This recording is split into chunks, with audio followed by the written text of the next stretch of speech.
Hello, everybody. One more time. My name is Alex Centeno with Mercado's Interactive Partners. And in this episode, we're going to be taking a look at how to apply effects, special effects that are usually done with gels on photographs. So when you're taking digital photography, you can use gels on your flashes or on your lights to create special lighting effects that are going to make your photographs look a little bit more attractive, like some psychedelic effects or just things that bring up different colors and make them more attractive. So today I saw the magazine Wired, and I saw that Questlove was in it. He is featured in the cover of the magazine, but also one of the photographers was talking about the different gels that he used in taking the photo, because they weren't using Photoshop as much. So what I wanted to do today was use some similar effects in Photoshop, so that you learn how to do it with Photoshop as opposed to having to use all those gels on site. So before we do that, let's take a look at our sponsor for today. Mercados is a strategic web studio located in the Research Triangle area in North Carolina. Our focus is to help businesses of all sizes make more money through the use of a strategic website design, custom digital media development, and web marketing. For more information, you can contact us at 888-525-8117 or visit us on the web at mercados.com. Mercados, creatively smart.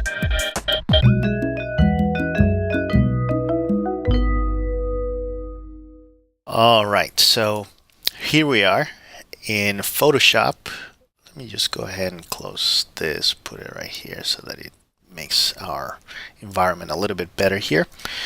And as you can see, what I have here is the Questlove photograph taken by a Wired magazine photographer. And you can see that it has some blue color here, it has some purple over here, and then it has yellow and red pretty much. And so what we're going to be doing today is that let me just hide that layer for a second, and we're going to be doing something similar. Of course, I'm using a different photo with permission of Wikipedia Commons, so I have that one, and we're going to just be using Photoshop to apply a similar effect, and we're doing this in 5 minutes or less, so it should be easier. So let's go ahead and get rid of all of my layers and start with the photo from scratch. Basically, we have one layer and we have our starting photograph there. I'm going to create another layer by clicking in the new layer here icon, and what I'm going to do is I'm going to be painting with a regular brush, 300 soft brush. So hardness is at 0%, size is at about 300, normal with an opacity of 45%. That's pretty much it. And then I have like some colors here that are the colors that I sampled from the example that was the Wired magazine one. So I'm gonna take the first color and just paint, replicating some rays. So basically what I'm doing is just painting with the mindset of what light rays would look like. So that's pretty much the blue. I'm going to do the same with purple. So just using a little bit of purple there. And because I'm using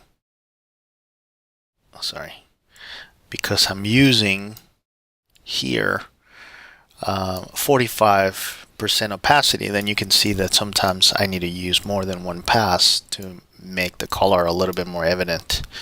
Then I'm going to use yellow.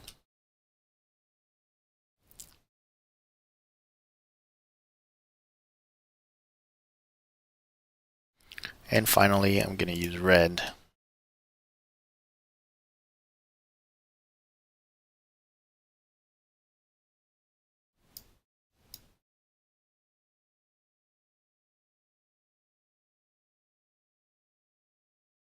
All right, that's pretty much it. I mean, now I have a layer that it has absolutely nothing special in it, just like the colors that I'm going to be using. Let's change this layer to multiply mode. So the blending mode becomes multiply. So it already looks great. And what I'm going to do is I'm going to create another layer and fill it with the purple. So I'm pressing G to get my fill bucket, and I'm just going to fill the whole layer with my purple color. And I'm going to apply an effect, filter, render, lens flare. And I have a 5300 zoom lens flare effect with the brightness of 155. You can of course like increase the brightness if you want a little bit more effect there. So about there, you just measure what you want. I would put it like all the way to the top, so you can see that by clicking and dragging you can actually move the position of the rays. So you want to position the lens flare consistent with the position that you use for the painting of those light rays. So about there, and hit OK. So that's pretty much it. Remember that you can't apply a lens flare in an empty layer, so that's why we applied the color, the purple color, before we actually did the lens flare. And now we're going to change the mode from normal to screen mode. And you can see that it already looks fantastic. And then I'm going to reduce the opacity to make it look a little bit more realistic. And there you have it. So finally you can of course like finish with some curves to make it a little bit more contrasted. All right, so there you have it. Let's look at the beginning image, which was the one provided by Wire magazine.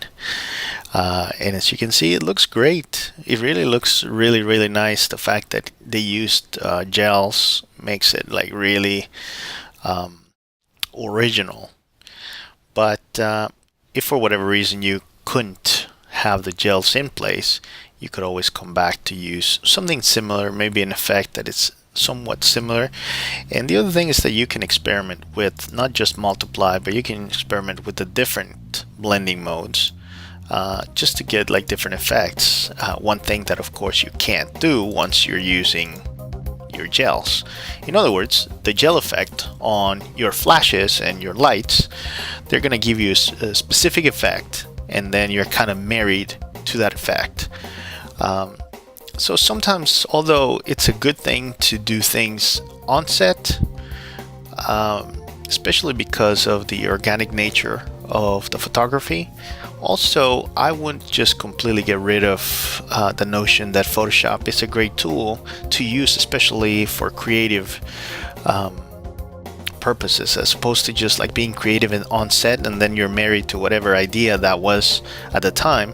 You can always like go and revisit things with Photoshop and change things and make them more attractive, or just like experiment with different options. Like not necessarily you know what you're going to accomplish, but you just experiment. And as a designer, as a digital media designer, you can find things that you never knew how to do, but because you try them, they became evident at that time. So anyways, this is the technique. I just wanted to show that technique because Wired magazine is like a very prominent publication, and so I wanted to show the way of doing it with Photoshop. So I hope that this has been helpful. If you have any questions or comments, again, as always, they're very welcomed. Just put them down in the YouTube channel comment box. Again, I'm Alex Centeno, and thank you so much for watching. Bye bye.